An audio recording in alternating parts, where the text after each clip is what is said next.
Eh bien oui, je suis avec Vincent Dubois et Jean-Christian Fraissinet. On vous connaît mieux sous le nom des Baudins, un duo qu'on ne présente plus. Bonjour à tous les deux. Bonjour. Bonjour. Vous entamez tout juste votre grande tournée des avant-premières, en commençant un peu par la maison, parce qu'hier vous étiez à Châteauroux, à Bourges et à Vierzon, Oui. et devant des salles combles. Alors ça fait quoi ces tout premiers retours? Comment ça s'est passé? Ça fait plaisir. Ah ouais, ouais Ça fait plaisir parce que ça fait 3 ans qu'on est au boulot là-dessus. Et donc livrer le bébé comme ça et sentir que les gens, ils ont compris ce qu'on voulait dire dans ce film, que ça les fait marrer et que ça leur parle, ça nous fait plaisir, ça nous rassure un peu parce que c'est les premières avant-premières d'un film, ça fout un peu les jetons. Et les premiers retours sont vraiment très très positifs. On a à la fois fait des lancements de films, mais aussi des rencontres avec les gens qui avaient vu le film. Donc quand on entre dans la salle et qu'on voit les gens avec la banane comme ça, on se dit ah, c'est de bon augure. Vous avez réussi.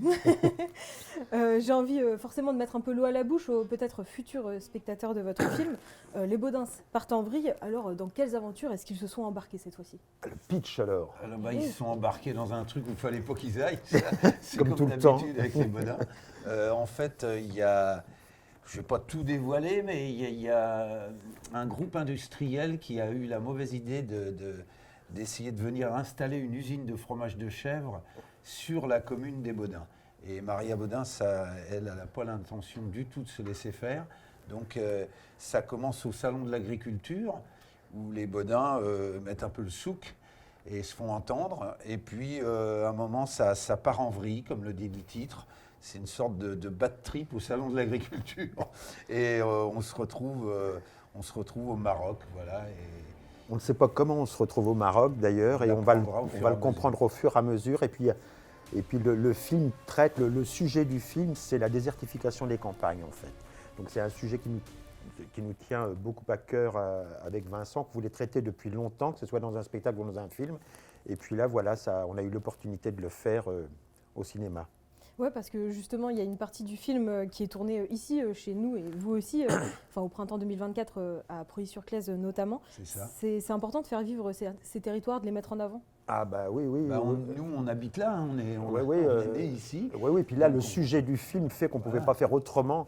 Et ça nous tenait vraiment à cœur de tourner dans la région. Donc voilà, donc le film se décompose en deux parties. Il y a une partie du tournage qui s'est fait en France, à Paris, mais aussi beaucoup à Preuilly-sur-Claise, et puis une autre grosse partie au Maroc. Et donc ce tournage, comment il s'est déroulé, surtout sur notre territoire, parce que vous avez fait notamment appel à des figurants d'ici, du Sud-Touraine? Ça a été un truc de fou, parce qu'en fait, on avait besoin de beaucoup de figurations, parce que voilà, on créait des grandes scènes avec beaucoup de monde, et on a fait des appels un petit peu pour la figuration, et les équipes de la prod ont été débordées, mais c'était un truc, on n'a jamais vu ça. Dès le premier jour, il y avait des milliers de gens. Enfin, donc on a dû reporter le premier casting de Figu parce qu'il y avait trop de monde. On peut tourner 8 films avec tous les films. Trop de motivation. Voilà, non, c'était incroyable. Donc ça prouve que les gens nous suivent, nous aiment bien et puis avaient envie de participer au film, quoi. Et donc vous l'avez dit, une partie de ce film est tournée en région parisienne et une autre partie au Maroc. Et c'est pas la première fois que les Baudins voyagent à l'étranger. Il y a déjà eu les Baudins en Thaïlande, votre précédent film. Est-ce que c'est une façon de les faire sortir de leur quotidien, de les faire voyager? De les confronter à d'autres peuples et à des gens comme eux qui travaillent la terre. C'est dans le monde dans lequel on vit, c'est important de faire voir aux gens que la différence, c'est pas forcément un problème.